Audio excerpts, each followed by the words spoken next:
तुम्हारा अन्नदाता, पग पग पर है संग तुम्हारे अन्नदाता। लहू किसानों का बन के पसीना सींचता है धरती का सीना।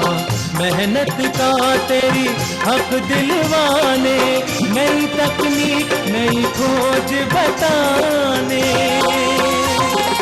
पशुधन को गुणवान बनाना, पौध सुरक्षा को सिखलाना, खेती के सब गुर समझाने, भारत का सरताज बनाने। आठों पहर है संग तुम्हारे अन्नदाता, अन्नदाता।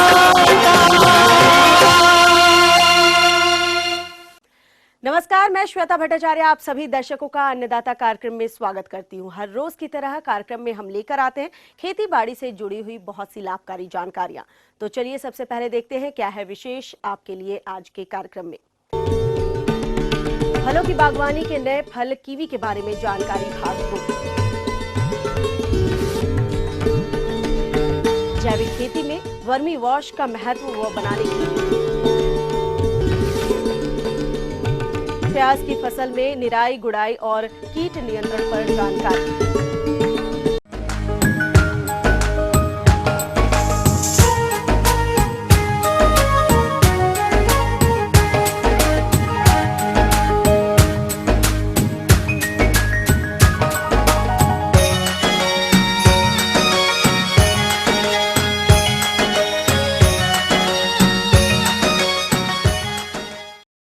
आज इसी कड़ी को आगे बढ़ाते हुए हम जानकारी लाए हैं कीवी फल के बागों में किए जाने वाले जरूरी कार्य, फल सुरक्षा तथा फल तुड़ाई के समय बरती जाने वाली सावधानियों के बारे में डॉक्टर विशाल राणा बता रहे हैं।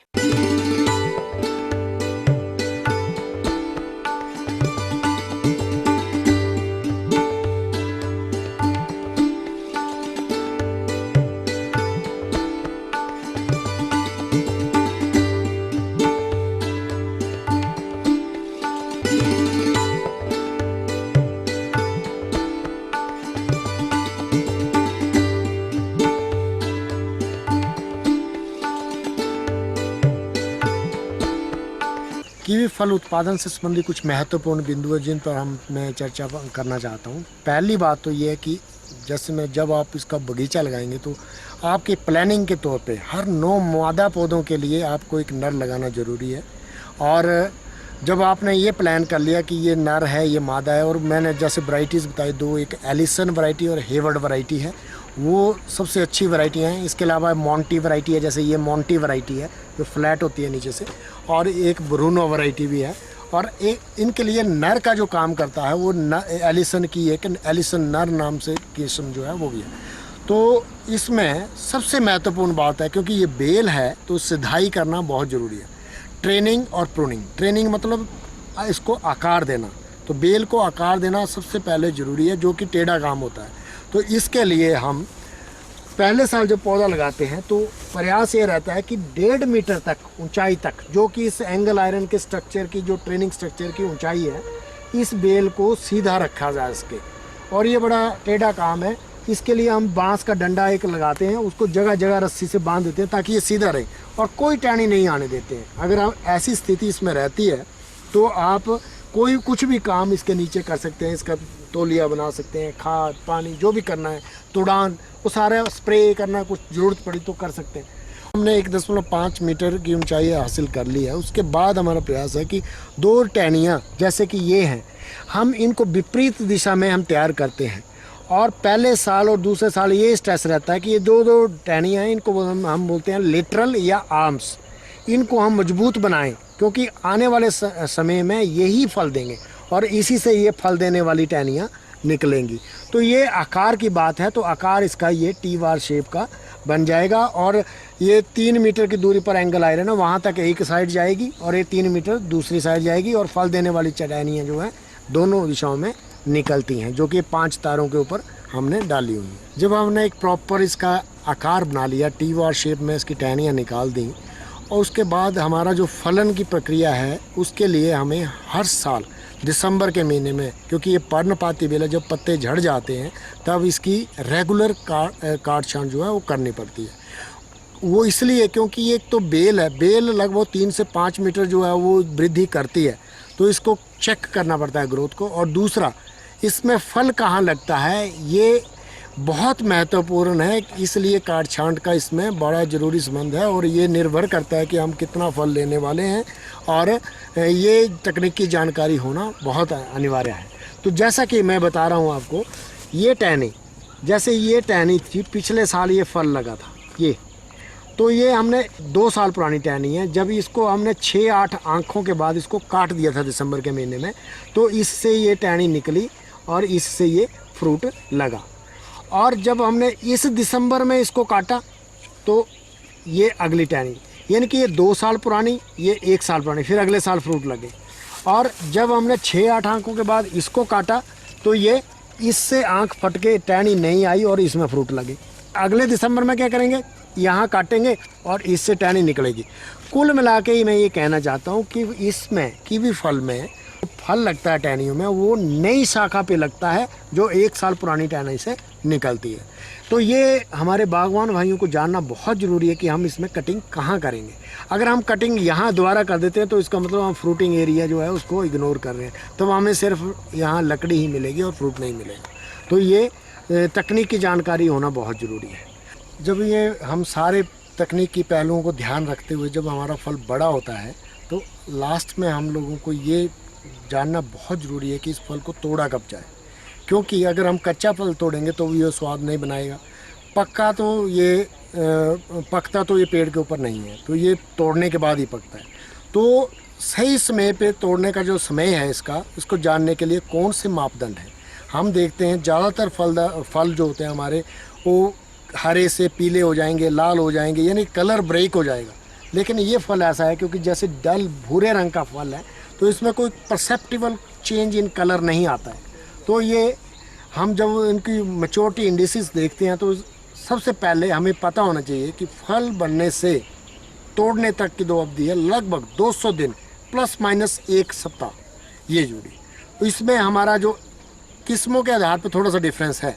एलिसन हमारी 200 दिन के में पकती है, और जो हेवर्ड किस्म है जो वर्ल्ड की सबसे फेमस वैरायटी है वो इससे लगभग 1 हफ्ता पहले पकती है। और इसके अतिरिक्त अगर आपका ये फल का बगीचा जो है अगर ये ऊंचाई वाले क्षेत्र में, ठंडे क्षेत्र में लगा है, तब भी 1 हफ्ते का जो है 1 सप्ताह का लगभग फ़र्क हो सकता है, क्योंकि जो नीचे वाले गर्म इलाके वहाँ थोड़ा जल्दी पकेगा।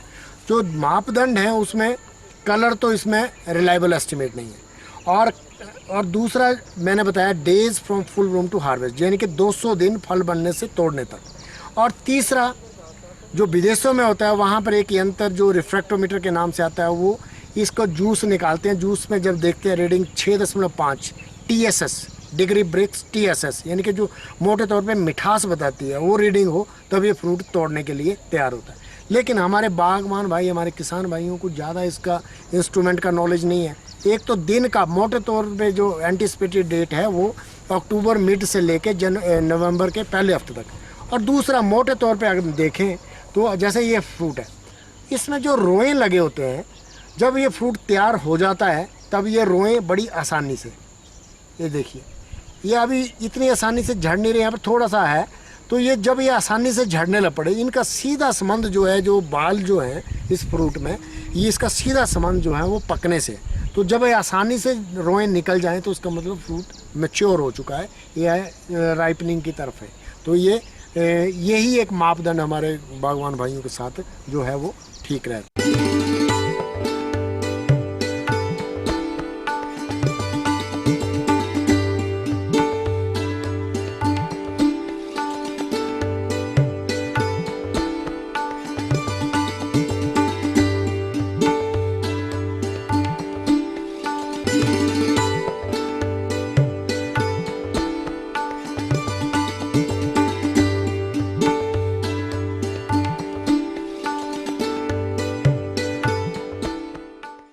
ये थी कुछ उपयोगी जानकारियां। अब लेते हैं एक छोटा सा ब्रेक, जल्द लौटेंगे और कार्यक्रम में आगे है महत्वपूर्ण जानकारियां। बने रहिए हमारे साथ।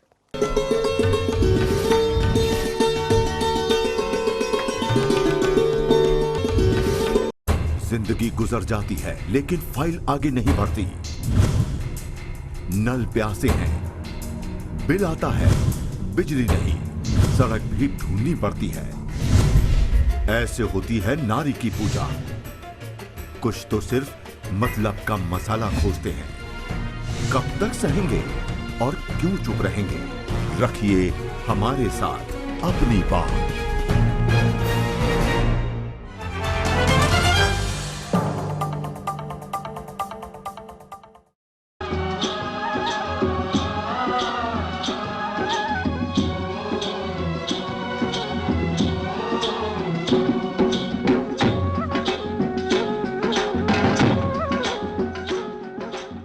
ब्रेक के बाद एक बार फिर से आप सभी दर्शकों का अन्नदाता कार्यक्रम में स्वागत है। बढ़ते हैं अगली प्रस्तुति की ओर।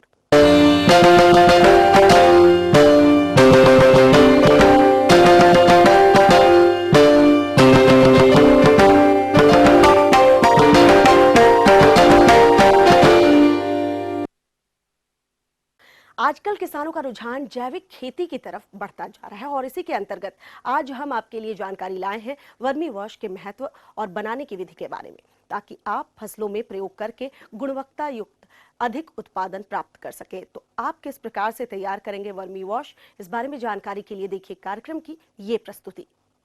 मैं डॉक्टर शिवदयाल धाकड़, कार्यक्रम समन्वयक, कृषि विज्ञान केंद्र भीलवाड़ा, ये बताना चाहूँगा कि आजकल किसान रासायनिक उर्वरक और रासायनिक दवाओं का इतना अंधाधुंध प्रयोग कर रहे हैं जिससे मिट्टी भी खराब हो रही है और फसलों के अंदर जो उत्पाद है, जैसे अनाज है, दाल है, दलहन है, तिलहन है, भूसा है, इन सब के अंदर उसका रासायनिक तत्वों की मात्रा बहुत बढ़ रही है और धीरे धीरे जो भी मानव जीवन उसका उपयोग कर रहे हैं तो उसके शरीर में जहर के रूप में जमा हो रही है। तो इसका एक उपाय ढूंढना बहुत ज़रूरी है कि भाई इसका सब्स्टिट्यूट क्या है, इसका रासायनिक उर्वरक और दवाओं के बजाय क्या उपयोग में करें जो किसान को अनाज में उत्पादन में भी फ़ायदा हो और उसमें रासायनिक तत्वों की मात्रा भी नहीं जाए। ये इन सब के उपाय में एक जैविक खेती, जिसका नाम आज बहुत प्रचलित चल रहा है। जैविक खेती में एक हिस्सा जो ये आता है कि पशुओं का गोबर का किस तरह सदुपयोग किया जाए। आज किसान गोबर का रोड़ी का ढेर कर रहा है तो ढेर में गर्मी में वो तप के जा रहा है, बारिश के अंदर धुल करके उसका अंश बाहर बह के चला जाता है और सूखे जो कुरुकटे होते हैं वो जमीन खेत के अंदर डालता है तो दीमक पहले उसको खाती है और फिर फसल को खाती है। तो उसका जो भी 10% भी उसका जो पोषक तत्व है खेत के अंदर नहीं जा पा रहा है और अंततोगत्वा ये हो रहा है कि ज़मीन की उर्वरा शक्ति ख़त्म हो रही है। तो इसका उपाय यही है कि इसका गोबर को वर्मी कंपोस्ट के रूप में अगर काम लिया जाए, गोबर गैस प्लांट के अंदर डाल के काम में ले सकते हैं या फिर रोड़ी की जगह का खड्डा करके उसके 2 हिस्से करने के बाद एक हिस्से में गोबर डालते रहें और भर जाए तो फिर उसको लीप के पैक कर सकते हैं। तो इस तरह के 2-3 तरीके हैं गोबर का सदुपयोग के, तो उसकी गुणवत्ता यानी 2 से 3 गुनी गुणवत्ता गोबर की बढ़ जाती है। जिस किसान के पास में वर्मी कंपोस्ट यूनिट है वो किसान चाहे तो ये जो वर्मी वाश के बहुत कम खर्चीली और कम से कम पैसा, जिसमें न के बराबर पैसा लगता है, उस यूनिट को तैयार कर सकता है। वहीं कोने में ही तैयार कर सकता है। जैसे केंचुए की यूनिट जहाँ है उसके 1 या 2 कोने के अंदर, किसी भी कोने के अंदर ये लकड़ी की थूनी गाड़ करके 2 लकड़ियाँ रख करके ये पुराना मटका काम में ले सकते हैं। ये नली भी जो हॉस्पिटल के अंदर, अस्पताल के अंदर जो काम में आई हुई है वो नली काम में ले सकता है। ये पुराना मटका ही है और नीचे ये जरी कैन है, इसके अंदर वर्मी वाश इकट्ठा होता रहेगा। इस मटके के अंदर एक तो ताज़ा गोबर ठंडा किया हुआ गोबर है और फिर केंचुए छोड़ रखे हैं। तो केंचुए से और कुछ जो नीम के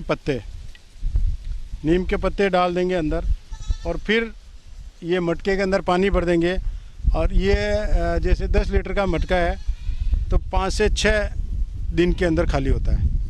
यानी 6 दिन के अंदर इसका करीब 4 से 5 लीटर वर्मी वाश तैयार हो जाएगा और 1 महीने के अंदर केंचुए गोबर को खाते रहेंगे, पानी ऊपर से जाता रहेगा तो केंचुओं का पेशाब और इसका रस कस गुड़ करके ये जो नीचे आएगा वो वर्मी वाश रहेगा। जो भी इसका गुड़ा हुआ तत्व है वो सब इसमें आ जाएगा। इसके अंदर भी 3 गुना पानी मिला करके फसल को छाटेंगे तो सीधा पोषक तत्व और हल्का सा थोड़ा सा कीट नियंत्रण का काम करता है, क्योंकि ये पत्ते नीम के पत्ते डाल रखे हैं, उसका रसकस भी इसमें। इसके अंदर जैसे ये मटका करीब 15 किलो के लगभग गोबर डलता है और इसके अंदर 1 किलो ताज़ा पत्ते डाल देते हैं, नीम के पत्ते, और वर्मी कल्चर केंचुए आधा किलो केंचुए डाल देते हैं। और उसके बाद में तो 1 महीने के बाद में इससे खाद बना देंगे, खाद को हटा देंगे और वापस इसी में से केंचुए निकलेंगे, वापस इसी में डाल देंगे।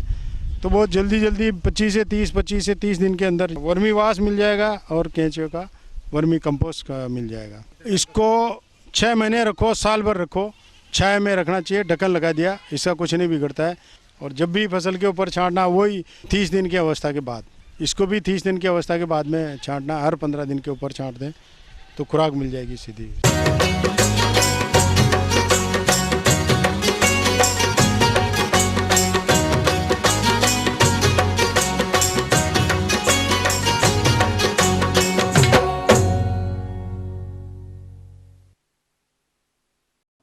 बाजार में प्याज की मांग दिन प्रतिदिन बढ़ती जा रही है, साथ ही उसके भाव भी बढ़ रहे हैं। इसलिए खरीफ प्याज की खेती मुनाफे की खेती बन सकती है।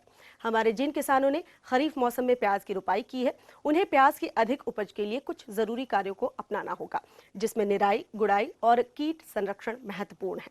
इसी विषय पर विस्तार से जानकारी दे रहे हैं कृषि वैज्ञानिक डॉक्टर प्रवीण कुमार गुर्जर। चूँकि इस समय काफ़ी किसान हमारे ट्रांसप्लांट कर चुके होंगे, रोपण का कार्य कर चुके होंगे, तो उसके पश्चात किन महत्वपूर्ण बिंदुओं पर आपको ध्यान देना है या उन कौन सी कार्यविधियों पर आपको ध्यान देना जिससे अधिक प्रति इकाई क्षेत्र पर आपका उत्पादन बढ़ सके।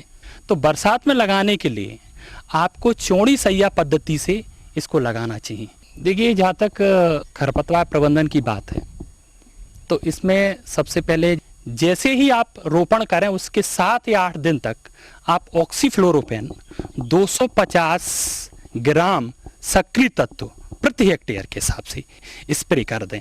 लेकिन इस बात का ध्यान रखें कि जब स्प्रे करें उस समय विशेष रूप से जहां आप स्प्रे कर रहे हो वहां पर पर्याप्त नमी होना चाहिए। लेकिन जहां तक गुड़ाई और निदाई का प्रश्न है, तो जब आप ट्रांसप्लांट करें या रुपाई करें उसके 45 दिन के पश्चात ही निदाई गुड़ाई का कार्य करें, क्योंकि इससे पहले वैज्ञानिक अनुशंसा नहीं है।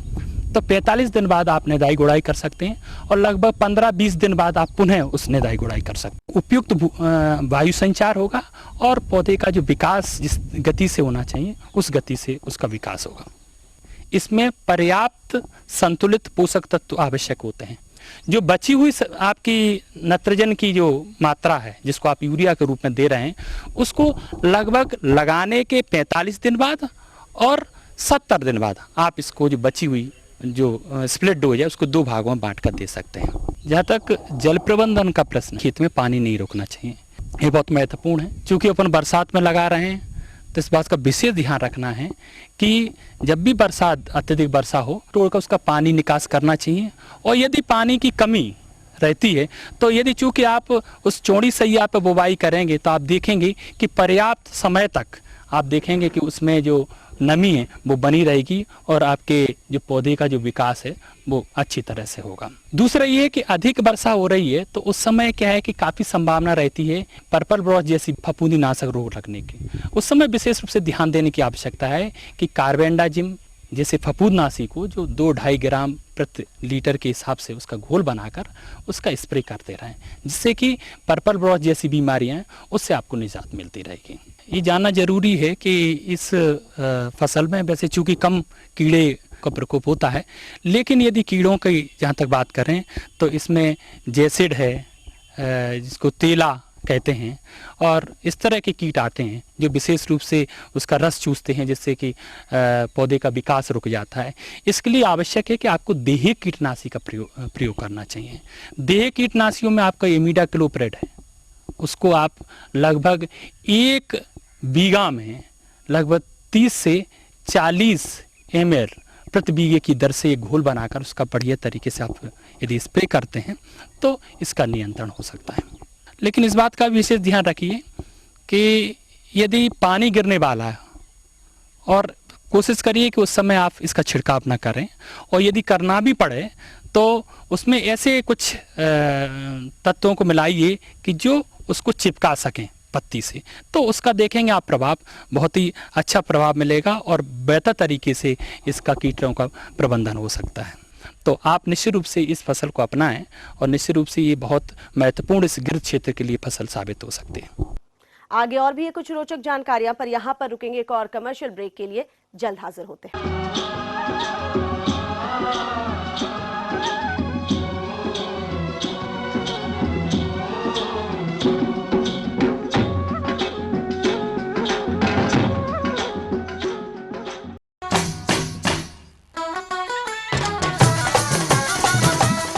बात हरियाणा की, न्याणा की, स्याणा की, गांव की हो या शहर की, मंत्री की हो या संतरी की, हर छोटी बड़ी खबर देखिए आपकी अपनी बोली में। देखिए मारी बोली मारी खबर हर रोज शाम 6 बजे।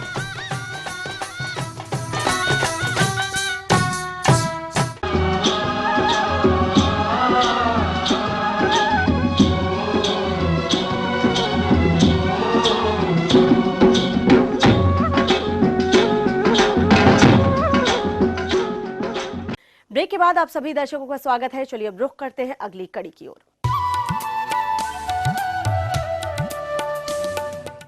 अन्नदाता हेल्पलाइन निशुल्क फोन संपर्क सेवा के माध्यम से आपके द्वारा पूछे गए प्रश्नों में से एक या दो महत्वपूर्ण प्रश्नों को हम अपने कार्यक्रम में शामिल करते हैं। इसी के तहत आज का चयनित प्रश्न और उसका जवाब इस प्रकार है। जो किसान हमारे बगीचा लगाना चाहते हैं उसके लिए अभी खेत का रेखांकन, जिसको लेआउट मानते हैं हम, तो लेआउट करने के लिए एक सामान्य रूप से जो है हमारे यहाँ जो व्यवसायिक काम की जातियाँ हैं उनमें खास करके लंगड़ा है, चौसा है, दशहरी है, बम्बई है, इनको लगाया जाता है। तो आम तौर पे हम मान के चलते हैं कि दशहरी का बगीचा अधिकतर लोग लगाते हैं। तो दशहरी सामान्य रूप से 10 बाई 10 मीटर की दूरी पे, लाइन से लाइन मतलब 10 मीटर और पौध से पौध 10 मीटर की दूरी पे लगाते हैं। लेकिन आम तौर पे देखा गया है कि 10 मीटर की दूरी पे काश्तकार जो है लगाते हैं। तो ये जिस खेत में हम लगाने चल रहे हैं, काश्तकार हमारे लगाने चल रहे हैं, खेत के चारों तरफ 5 मीटर छोड़ना चाहिए। मतलब खेत का एक कोना अगर हम पकड़ते हैं, मतलब पूरब या उत्तर की दिशा में, तो वहाँ से 5 मीटर जो है दोनों तरफ जो है मेड़ से छोड़ करके फिर रेखांकन शुरू करें। फिर 10-10 मीटर की दूरी पे लाइन बनाएं और उन लाइनों में 10-10 मीटर की दूरी पे पौधों का जो है जहाँ पर पौधे लगाने हैं वहाँ पर निशान बनाएं। उन निशानों पर खूंटियाँ गाड़ दें और खूंटी गाड़ने के बाद वहाँ पर 1 मीटर व्यास का 1 मीटर गहरा गड्ढा की खुदाई करना चाहिए। इस तरह से गड्ढे की खुदाई काश्तकार भाई अगर जिन्होंने नहीं किया है, काश्तकार भाई हर हालत में कर लें। फिर गड्ढे की भराई मानसून से पहले गड्ढे की भराई हर हालत में आवश्यक है, गड्ढे की भराई कर देना चाहिए। उसमें सड़ी हुई गोबर की खाद जो है मिश्रित करें, सिंगल सुपर फास्फेट भी मिलाना चाहिए। कम से कम हर गड्ढे में 2.5 से 3 किलो जो है सिंगल सुपर फास्फेट और नीम की खली जो है कम से कम 2.5 से 3 किलो जो है प्रति पिट के हिसाब से जो है मिलाना चाहिए। इस तरह से मिट्टी में जो है इस मिश्रण को मिला करके गड्ढे की भराई करें। थोड़ा सा ऊंचा उठा हुआ होना चाहिए, जिससे बारिश अगर आएगी तो गड्ढा अगर जो है दबेगा तो उसी ज़मीन के लेवल के बराबर। फिर ध्यान ये रखें, मानसून का जब ढलान हो, मैंने कहने मतलब मानसून की शुरुआत में पौधों की रोपाई नहीं करनी चाहिए, मानसून की ढलान पर ही पौधों की रोपाई करना है। कहने मतलब कि अगस्त के अंत में आप जो है पौधों की काश्तकार भाई हमारे रोपाई उनकी जो है करें। तो अच्छी नर्सरी से पौधे ला करके रोपाई करना है, जहाँ पर 1 साल के पौधे हों, मतलब 1 साल पहले की जो कलम बंधी है और उसमें ठीक कलम हो, उनमें जो जुड़ाव हो ठीक तरीके हो, और जो ऊपर की जो शाख ली गई है उसमें वो मदर प्लांट जो है जो अच्छा होना चाहिए, मतलब उनकी फलत अच्छी हो, उनका कलर डेवलपमेंट, उनकी साइज अच्छा हो उनके फलों की। ऐसे पौधों की जो है मदर प्लांट से जो है पौधे तैयार किए गए हों, मतलब ये ध्यान रख करके ही पौधों को खरीदना चाहिए। दूसरा एक और ध्यान रखना है कि पौधा लगाते वक्त दशहरी अगर एक तरफ से पूरा बगीचा काश्तकार हमारे लगाते हैं तो ये ध्यान रखें 10% पेड़ उसमें बम्बई के लगाने हैं। तो बीच में प्लानिंग इस तरह से करें कि दशहरी के बीच में जो है बम्बई के पौधे लगे। तो ये ध्यान में रख करके पौधों का जो है जो प्लानिंग करें उसमें इस तरह से करके अगर लगाएंगे तो आगे चल करके देखेंगे कि बहुत अच्छा जो है बगीचा आपका जो है फलत देगा।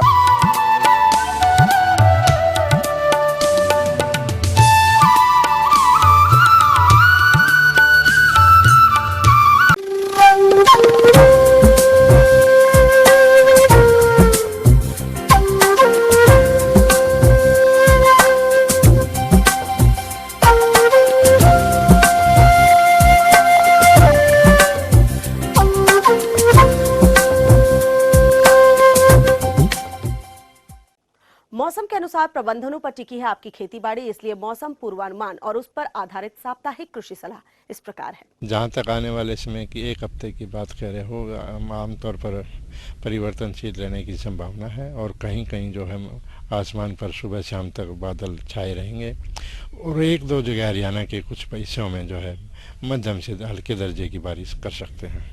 जहाँ तक अभी मैं अगर पूरे हरियाणा की बात करूँ तो पूरा हरियाणा में जो है मौसम का अभी तक जो है बारिश, खासकर जो बारिश की बात करें तो वो अलग अलग हिस्सों में अलग अलग तरह का रहा है। तो हरियाणा की कम से 21 डिस्ट्रिक्टों में से 5-6 डिस्ट्रिक्ट तो ऐसे हैं जहां औसत से ज़्यादा बारिश हुई है, जिनमें से करनाल है, फरीदाबाद है और कुछ ऐसे ज़िले हैं जिनमें औसतन से कम बारिश हुई हैं, जैसे कि हमारा फतेहाबाद है और भिवानी है और सिरसा में भी कम बारिश हुई है औसतन के मुकाबले।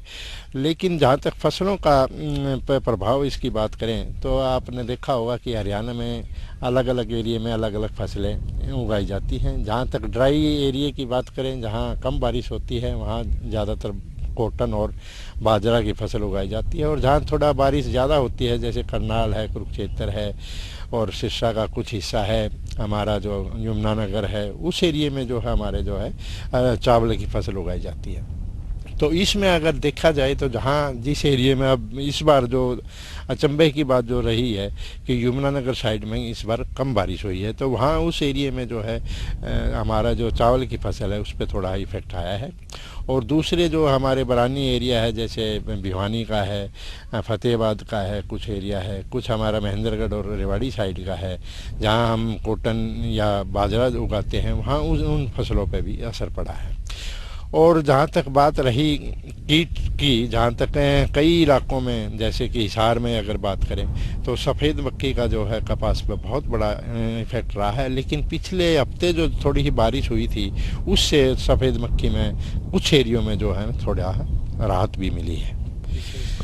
किसान भाइयों के लिए तो यही सलाह है कि हमारे कई इलाकों में, जैसे कि भाई मैं बात कर रहा था कि कॉटन में सफ़ेद मक्खी का है या ग्वार में फफूंदी थोड़ी सी लगी है या और किसी फसल में अगर कोई बीमारी है या कोई कीट आया है, तो हमारे विशेषज्ञों द्वारा, हरियाणा कृषि विश्वविद्यालय के विशेषज्ञों द्वारा, चाहे वो प्लांट पैथोलॉजी के हों चाहे वो कीट विभाग के हों, उनके द्वारा सलाह दी गई कि अनुसार ही छिड़काव करें और अपनी फसलों को बताएं। किसानों में एक बड़ा भ्रम सा भी है, वो अपनी मर्जी से जो दुकानदारों पे जाके जो खरीदते हैं उनकी रोटेशन नहीं प्रॉपर करते, तो इसलिए उनमें भी प्रॉब्लम आ रही है। तो वो हरियाणा कृषि विश्वविद्यालय के वैज्ञानिकों द्वारा जो है सलाह दी गई को मानने तो अच्छा रहेगा। अब आइए देखते हैं कल दिखाए जाने वाले कार्यक्रम की मुख्य झलकियां। पॉली हाउस में जीरा की फसल में प्रबंधन कार्य,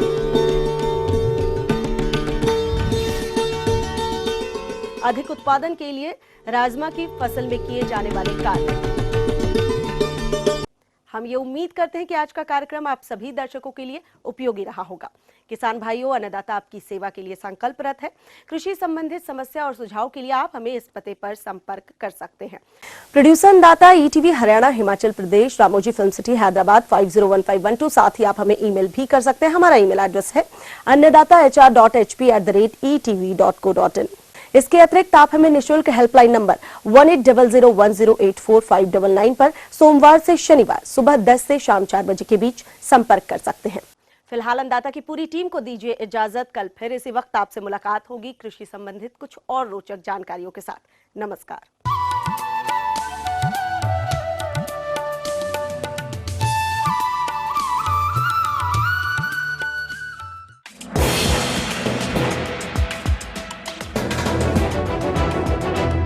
आप देख रहे हैं ईटीवी न्यूज़ हरियाणा, हिमाचल प्रदेश, खबर ही जीवन है।